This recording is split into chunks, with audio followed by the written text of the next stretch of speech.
কেউ যদি আমারে কষ্ট দেয় আমি বদলা নিতে চাই, ঠিক কিনা? কিন্তু ইসলাম বলে বদলা না নিয়ে বদলে দাও। কি করবেন?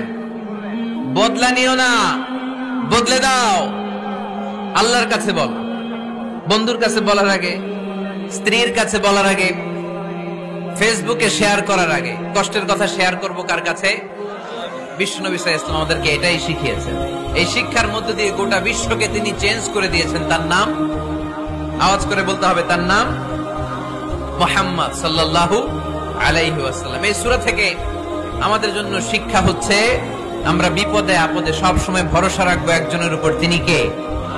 আর মনে রাখতে হবে the grief isn't permanent, the struggle isn't permanent। এই পৃথিবীর কোনো দুঃখ কষ্ট আর সমস্যা এটা পার্মানেন্ট নয়। সমস্যার পরে সমাধান আছে, দুঃখের পরে আনন্দ আছে। এই বিপদ পরীক্ষাগুলো আল্লাহ তাআলা আমাদেরকে দেন আমাদের কোমরকে সোজা করার জন্য, আমাদের পায়ের নিচের মাটিকে শক্ত করার জন্য। প্রতিকূল পরিবেশে কি করে টিকে থাকতে হয় সেটা ট্রেনিং হিসেবে এই পরীক্ষাগুলো আমাদের জীবনে দেয় কে?